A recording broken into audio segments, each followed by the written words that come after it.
بسم اللہ الرحمن الرحیم الحمدللہ رب العالمین والصلاة والسلام علی اشرف الانبیاء و سید المرسلین اما بعد رب اشرح لی صدری ویسر لی امری واحلل عقدۃ من لسانی یفقہوا قولی ربنا زدنا علما اللہم فقہنا فی الدین اللہم لا سہل الا ما جعلتہ سہلا وَأَنْتَ تَجْعَلُ الْحَزَنَ إِذَا شِئْتَ سَهْلًا۔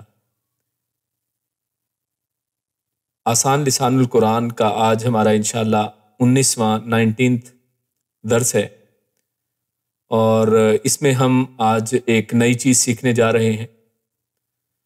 اور پچھلے 2 دروس میں آپ نے دیکھا کہ ہم نے اب حروف کو شروع کیا ہوا ہے، اور ہم نے حروف جارہ ان کو پڑھا تھا۔ تو آج سے ہم حروف کی ایک دوسری قسم جو ہے حروف ندا، ان کا آغاز کریں گے۔ یہ بہت ہی آسان ٹاپک ہے، اور ندا جو ہے وہ آپ سب لوگ اردو میں بھی جانتے ہیں، یہ لفظ اردو میں بھی استعمال کیا جاتا ہے کہ ندا آواز لگانے کو، پکارنے کو، کسی کو آواز دینے کو کہا جاتا ہے۔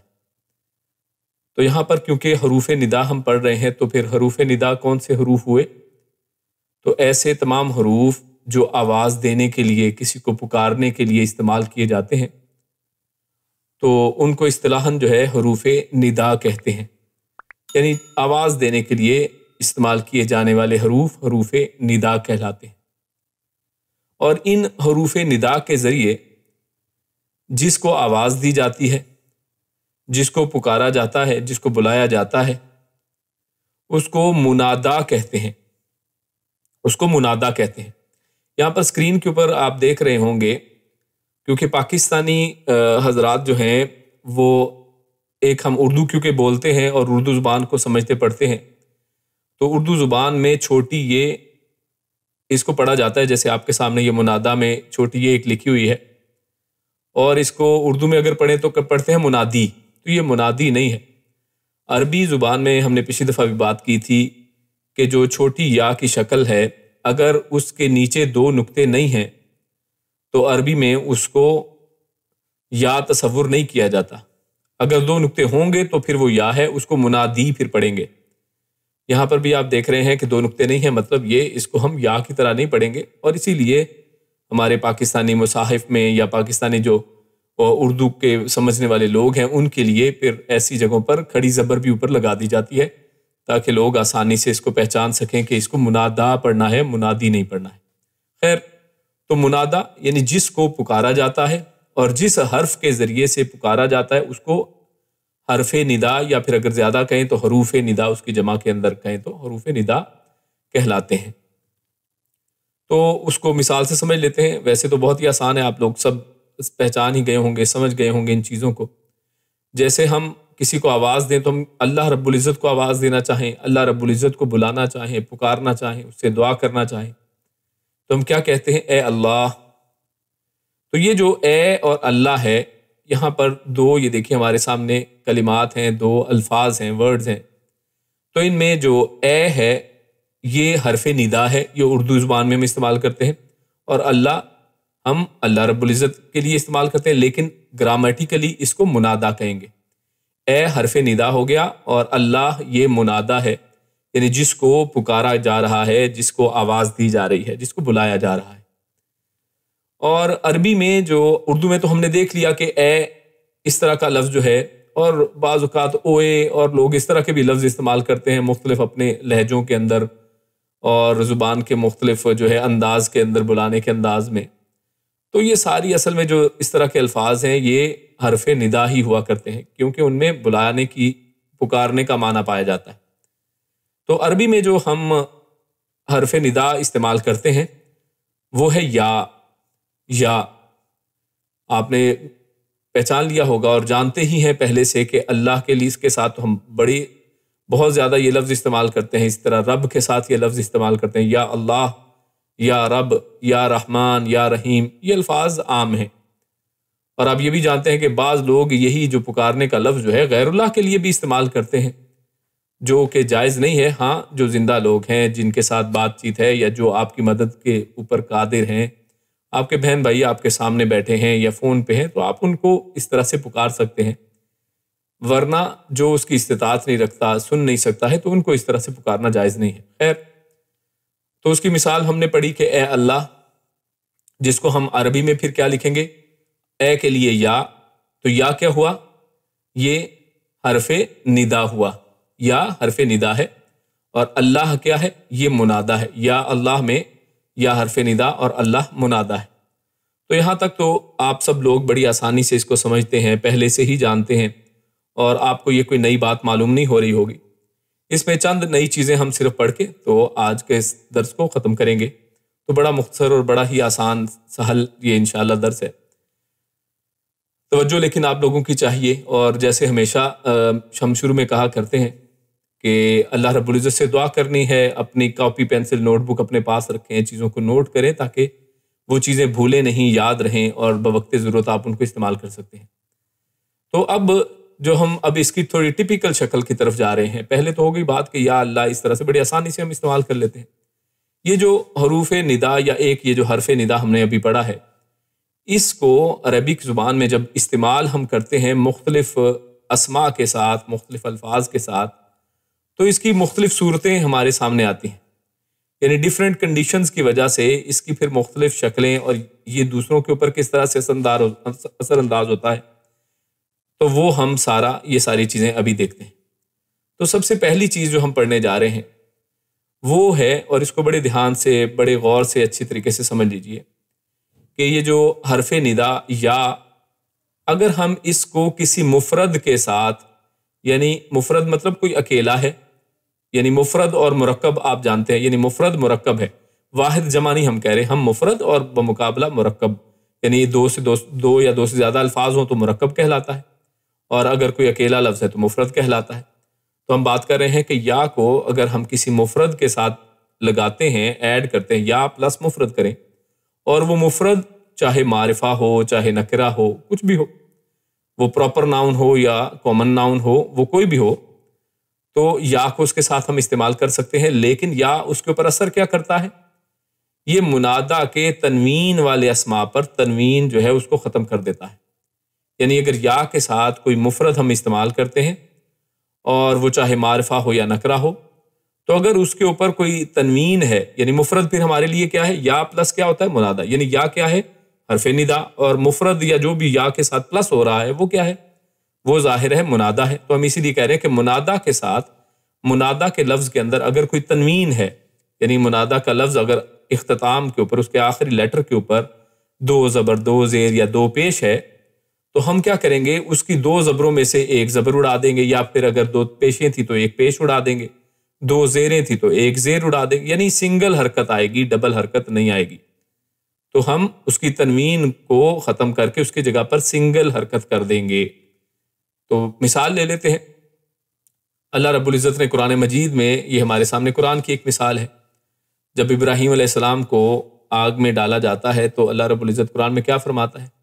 یا نار کونی بردم و سلاما علی ابراہیم۔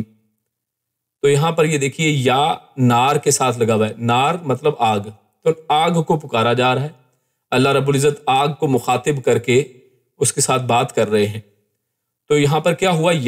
یا کے لگنے سے، نار کا اصل لفظ کیا تھا؟ نارن، یعنی نکرہ ہے، الف لام نہیں لگا ہوا، تو یہ نکرہ ہے، یعنی کوئی بھی آگ، یعنی آگ کو مطلقاً پکارا جا رہا ہے، ٹھیک ہے۔ تو یا اسی طرح آپ کہیں کہ زید کو پکارنا ہے، تو زید کیا ہے؟ زیدن، تو اگر آپ یا ساتھ لگائیں گے تو کیا ہوگا؟ یا زیدو، دن کی بجائے دو پیش کی بجائے ایک پیش ہو جائے گی۔ تو یا نارو یہاں پر اسی لیے قرآن مجید میں آپ کو اس طرح سے لکھا ملتا ہے، اور یہ نار کے اندر جو دو پیشیں ایک پیش بن گئی ہیں تو یا کی وجہ سے بنی ہے، یعنی یا نے نار کے اوپر، اپنے منادا کے اوپر یہ اثر کیا ہے کہ اس کی دو حرکات کو ایک حرکت بنا دیا ہے۔ اسی کی ایک اور ایگزامپل لیتے ہیں۔ اللہ رب العزت نے قرآن کریم ہی کی ایک ایگزامپل ہے، یا مریم، مریم کے حوالے سے اللہ رب العزت کیا فرماتا ہے؟ قال یا مریم انا لکی ھذا، یعنی جب زکریا علیہ السلام مریم علیہ السلام کے پاس آتے ہیں تو دیکھتے ہیں کہ یہ پھل اور بہت سے طرح طرح کے اللہ رب العزت کی نعمتیں ہیں، تو کہتے ہیں یا مریم، اے مریم، انا لکی ھذا، یہ کہاں سے آ گیا، یہ آپ کے پاس کہاں سے آیا ہے؟ تو یا کے ساتھ مریم، اس کی بجائے مریم. اور دوسرا آپ یہ بھی جانتے ہیں کہ مریم خیر ویسے بھی مریم نہیں ہے یہ، بلکہ یہ پہلے ہی مریم ہی ہوا کرتا ہے، تو اس کے ساتھ اس نے یہاں پر کوئی اصل میں اثر انداز نہیں ہوا. مریم پہلے ہی سے مریم، تنوین اس پہ نہیں آتی، کیونکہ عرب عورتوں کے نام ہم نے ذکر کیا تھا کہ ان کے اندر 2 پیشیں یا 2 حرکات آخر میں نہیں آتی. خیر اس طرح سے ایک ایگزامپل ہمارے سامنے آ گئی. ایک اور ایگزامپل دیکھ لیں، موسیٰ. یہ ہم نے مبنی اسما پڑھے تھے کہ جن کی تینوں عربی حالتیں ایک ہی جیسی ہوتی ہیں، موسیٰ موسیٰ موسیٰ. یہ کبھی بھی موسیٰ موسو موسی نہیں ہوتا، یہ ہمیشہ اسی طرح رہتا ہے. تو اس کے ساتھ بھی اگر یا لگے گا تو ایز اٹ از اس کو اسی طرح سے استعمال کر لیں گے. وَإِذْ قُلْتُمْ يَا مُوسَىٰ لَن نُّؤْمِنَ لَكَ حَتَّىٰ نَرَى اللَّهَ جَهْرَةً، کہ جب ان لوگوں نے کہا موسیٰ علیہ السلام کہ اے موسیٰ، ہم آپ کے اوپر اس وقت تک ایمان نہیں لائیں گے جب تک اللہ کو اپنی آنکھوں سے نہ دیکھ لیں. تو خیر تو اس طرح سے ہمارے سامنے یہ یا کی کنسٹرکشن، یا کا ایک ہمارے سامنے مرکب ہمارے سامنے آ رہا ہے کہ یا لگتا ہے، ساتھ جو بھی منادہ ہے، منادہ کے اوپر وہ اثر انداز یہ ہوتا ہے کہ اگر اس کے اوپر تنوین ہے تو تنوین ختم ہو جائے گی، اگر نہیں ہے تو پھر کوئی بات ہی نہیں ہے، پہلے ہی وہ پہلے سے ہی تنوین کے بغیر ہے. آگے چلتے ہیں، اس کی ایک دوسری صورت دیکھتے ہیں کہ حرف ندا کے ساتھ اگر ہم کسی منادہ کو استعمال کرتے ہیں تو اس کی دوسری صورت کیا ہے. تو یہ بڑی انٹرسٹنگ ہے. آپ نے قرآن مجید میں اکثر یہ چیز دیکھی ہوگی، اور ممکن ہے کہ آپ کے ذہنوں میں یہ سوال بھی پیدا ہوا ہو کہ یہ کیا چیز ہے اور اس کا کیا مطلب ہوتا ہے. یا تو ہمیں پتہ ہے سب کو، لیکن ایک لفظ بار بار آتا ہے اور اس کا کیا معنی ہے ہمیں سمجھ میں نہیں آتی، اور مطلب نارملی کیا بھی نہیں جاتا. یا کا مطلب کر دیا جاتا ہے، اس لفظ کا کوئی مطلب نہیں کیا جاتا. تو وہ ایسا کیوں ہے اور وہ کیا چیز ہے؟ آج اب وہ پہلی دفعہ پڑھنے لگے ہیں. تو آپ نے دیکھا کہ یا کے ساتھ اب دوسری صورت اس کی یہ ہے کہ یا کے ساتھ پلس کیا ہو رہا ہے؟ الف لام والا مذکر، یعنی ایسا مذکر جس کو معرفہ بنایا گیا ہے، یعنی وہ معرفہ تھا نہیں. جیسے یہی نارون ہے، تو نارون کے ساتھ آپ جانتے ہیں کہ الف لام لگا دیں تو النارو ہو جائے گا. الف لام لگا کے ہم اس کو الف لام لگا سکتے ہیں، نہیں نکرہ کے ساتھ الف لام لگا کے ہم اس کو مذکر بنا لے، یعنی اس کو معرفہ بنا لیتے ہیں. بات یہاں پہ ہو رہی ہے کہ کوئی بھی مذکر ہو، کوئی بھی مذکر اسم، اس کے ساتھ الف لام لگا ہوا ہو، الف لام کے ذریعے اس کو معرفہ بنایا گیا ہو، تو اس کے ساتھ اگر یا لگانا ہے تو وہ پھر کیسے لگے گا؟ تو اس کے ساتھ ایک نئی چیز پیدا ہوگی. دیکھیے سمپل جو بات ہمیں سمجھ آ رہی ہے، جو پتہ ہے، جو ابھی ہم پڑھ چکے ہیں، جو آپ کو پہلے سے معلوم تھا، وہ کیا تھا کہ آپ نے یا لگایا اور آگے ہمارے سامنے مثلا لڑکا، تو لڑکے کی عربی ہے ولدن، ولدن لڑکا، تو الف لام لگا کے کیا بن گیا؟ الولدو.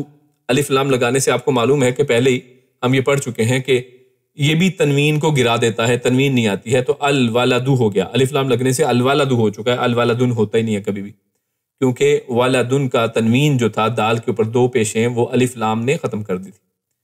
تو خیر یہ یا اور الولدو لکھا ہے، تو کیا اے لڑکے کہنا ہو تو ہم کہیں گے یلولدو. اب غور کریں، یہ پڑھا ہی نہیں جائے گا. عربی زبان میں ہم نے بات کی تھی کہ بڑی زبردست بات یہ ہے کہ یہ بولنے میں بڑی آسان ہے.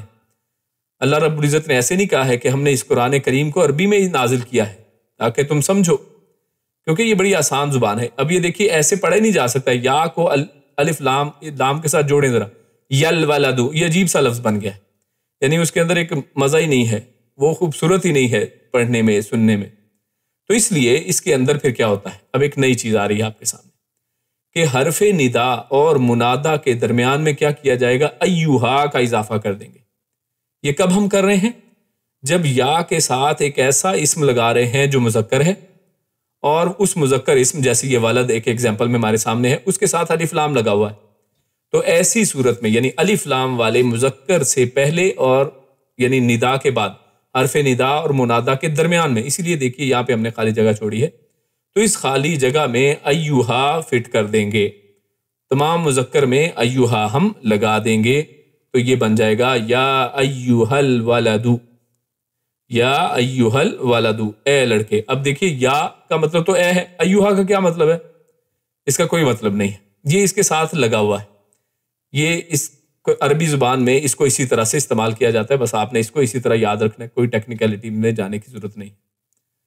اور ہم اس کی ایگزامپلز اگر قرآن کریم میں دیکھیں تو اللہ نے کیا فرمایا؟ اللہ فرماتا ہے یا ایھا الانسان ما غرک بربک الکریم. سورۃ الانفطار میں بڑی عظیم آیت ہے، اللہ کیا فرماتا ہے کہ یا ایھا الانسان، اے انسانو، ما غرک بربک الکریم، تمہیں ایک کریم رب سے کس چیز نے دھوکے میں ڈال رکھا ہے؟ وہ کون سی چیز ہے جس کی وجہ سے تم دھوکے میں پڑ گئے ہو اور کریم رب کو چھوڑ کے تم ایسے ایسوں کے پیچھے پڑے ہوئے ہو، ایسے ایسوں سے مانگ رہے ہو، ان کے سامنے سجدے کرتے ہو، ان سے ڈرتے ہو غیر اللہ سے؟ تو اللہ رب العزت نے بڑا بہترین یہ ایک جملے میں اتنا بہترین احساس دلایا، یا ایھا الانسان، اور اس میں کتنی محبت دیکھیے پیدا ہو گئی، یا ایھا، اے انسان، ما غرک بربک الکریم۔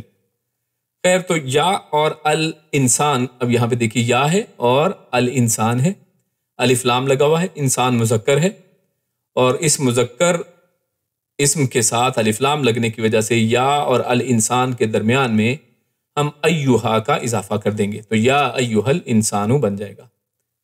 ایک اور ایگزامپل دیتے ہیں، اللہ رب العزت قرآن میں کیا فرماتے ہیں؟ یا ایھا النبی جاہد الکفار والمنافقین واغلظ علیہم۔ سورۃ توبہ کی آیت ہے، اللہ فرماتا ہے کہ اے نبی صلی اللہ علیہ وسلم، جاہد الکفار، کفار سے آپ جہاد کیجئے، والمنافقین، اور منافقوں سے بھی، واغلظ علیہم، اور ان کے اوپر ذرا سختی کیجئے۔ اب یہاں پر یا ہے اور النبی ہے، دیکھیں نبیٌ، آپ نبی کا لفظ ویسے بھی الف لام کے بغیر پڑھتے ہیں، یہاں پر الف لام لگا دیا، یعنی خاص کہا، اللہ کے نبی صلی اللہ علیہ وسلم سے مخاطب ہے تو خاص ہو گیا، معرفہ بنا دیا اس کو الف لام لگا کے، تو اس وجہ سے کیونکہ یہاں پہ یا ہے اور الف لام والا مذکر اسم ہے تو درمیان میں ایھا آ گیا ہے۔ اس کا کوئی ترجمہ نہیں ہم کرتے، سمپلی یا ایھا کو اکٹھا ہی پڑھتے ہیں، اور اسی کا ترجمہ ہے اے، سمپل۔ تو یہ بڑا ہی آسان ٹاپک ہے، سمجھنے میں بڑا آسان، اور ایک نئی چیز آپ کے سامنے سمجھے دریافت ہوئی ہے۔ آپ اس کو قرآن کو جب آپ پڑھیں گے مزہ لیں گے اس میں کہ ہاں قرآن مجید کے یہ کئی الفاظ کو اب ہم سمجھ رہے ہیں۔ آگے چلتے ہیں، تو اس کی جو استعمال کی تیسری صورت ہم دیکھتے ہیں کہ مؤنث اسم کے ساتھ، اب پہلے وہی جو بات ہم نے مذکر کی طرف کی ہے، وہی سارے کے سارا سینیریو، وہی ساری کے ساری جو کنڈیشن جو ہے وہ ہم اب مؤنث کے لیے سوچ رہے ہیں کہ یا ہے ہمارے سامنے اور ہمارے پاس ایک مؤنث اسم ہے اور اس کے ساتھ بھی الف لگا ہوا ہے، تو اب کیا کرنا ہے؟ تو اس صورت میں اب مثال ایک پہلے دیکھ لیں کہ ہمارے سامنے یا ہے، ہمیں پتا ہے کہ یا لگانا ہے، اور اس کے بعد الف لام والا ایک مؤنث اسم ہے، بنت، لڑکی، البنتو۔ تو اب یا اور البنتو کو ڈائریکٹ اسی طرح نہیں جوڑ سکتے ہیں جیسے ہم نے یا اور الولدو کی ایگزامپل میں دیکھا تھا۔ تو اب کیا ہے، اس کے اندر بھی اسی طرح سے ایک دوسرا لفظ ہے، وہاں پر ایھا تھا، اب یہاں پر حرف ندا اور منادا کے درمیان میں آپ کو ایتھا کا اضافہ کرنا ہے، ایتھا۔ وہاں پہ کیا تھا؟ ایھا، مذکر کے لیے کیا ہے؟ ایھا، اور مؤنث کے لیے کیا ہے؟ ایتھا۔ تو یہاں پر کیا آ جائے گا؟ یہ ایتھا یہاں پہ لگ گیا، اور ہمارے سامنے اب یہ کیا کنسٹرکشن بنی؟ یا ایتھا البنت، اے لڑکی۔ اب یا بنتو اور یا ایتھا البنت کے اندر دیکھیے پیار بھی کتنا زبردست خوبصورت انداز میں سمجھ آ رہا ہے کہ کتنے پیارے انداز میں انسان اپنی بیٹی کو بلا رہا ہے، تو کتنے پیار سے، کتنے اچھے انداز سے اس کے اندر بلانے کے اندر ایک انداز ہے۔ تو عربی زبان بڑی خوبصورت، بڑی ہی نرم، بڑی پیاری زبان ہے۔ اچھا، آگے اس کی ایگزامپل ایک دیکھ لیتے ہیں۔ اللہ رب العزت قرآن کریم میں سورۃ الفجر میں کیا فرماتا ہے کہ قیامت والے دن جب یا کوئی شخص جب مرتا ہے اور ایک نیک روح جو ہوتی ہے اس کو جب موت آتی ہے، تو اس کے بارے میں اللہ رب العزت کیا فرماتے ہیں؟ یا ایتھا النفس المطمئنہ، کہ اے نفس مطمئنہ، یعنی اس کو ایک نفس مطمئنہ کہہ کے پکارا جاتا ہے، اور اس کو کہا جاتا ہے، فرشتے اس کو کہتے ہیں کہ اپنے رب کی طرف لوٹ جا، ارجعی الی ربک راضیۃ مرضیہ فادخلی فی عبادی وادخلی جنتی۔ اس کو اللہ کے بندوں میں اور جنتوں میں داخل ہونے کی وہاں سے ہی نوید سنا دی جاتی، خوشخبریاں مل جاتی ہیں۔ تو خیر، یہاں پر دیکھیے یا ہے، یہی حرف ندا، اور اس کے بعد النفس، یہ نفس، یہ آپ جانتے ہیں کہ یہ مؤنث ہے، یعنی ہم نے دیکھا تھا کہ بعض مؤنث جو ہیں وہ حقیقی مؤنث نہیں ہے، لیکن ان کو عرب جو ہے مؤنث کی طرح ٹریٹ کرتے ہیں، تو نفس جو ہے انسان کا، اس کو مؤنث لیا جاتا ہے، یعنی مؤنث لفظ ہے۔ جیسے ہم نے دیکھا تھا کہ کرسی ہے، جیسے مثال کے طور پہ، اب اردو زبان میں کرسی اب مذکر مؤنث تھوڑی ہوتی ہے، لیکن جب ہم استعمال کرتے ہیں تو ہم اس کو اردو میں کیا کہتے ہیں کہ کرسی ٹوٹی ہوئی ہے، یعنی اس کو مؤنث استعمال کرتے ہیں۔ تو ہر زبان میں کچھ الفاظ کے لیے مذکر یا مؤنث چوز کر دیا گیا ہے، تو اسی طرح عربی میں النفس جو ہے یہ مؤنث ہے، تو اس کے لیے یہ دیکھیے ایتھا ہم نے درمیان میں لگا دیا، یا ایتھا النفس، اے نفس۔ تو یہ اللہ رب العزت نے قرآن مجید میں ہمارے سامنے ایک کنسٹرکشن، ہمارے سامنے اس کی ایگزامپل آتی ہے۔ تو ہمارا عربی زبان کا جو آج آسان لسان قرآن میں جو درس تھا، ہم نے بڑے مختصراً آپ کو چند چیزیں اس میں یا کے حوالے سے، حرف ندا کے حوالے سے بتائی ہیں۔ انشاءاللہ اگلے درس میں چند اور چیزیں صرف اسی کے حوالے سے، حروف ندا کے حوالے سے ہی آئیں گی، ان کو ہم انشاءاللہ پڑھیں گے اور یہ ہمارا ٹاپک کمپلیٹ ہوگا اور ہم اگلے ٹاپک کی طرف چلیں گے۔ تب تک کے لیے جزاکم اللہ خیر و بارک اللہ فیکم۔ السلام علیکم ورحمۃ اللہ وبرکاتہ۔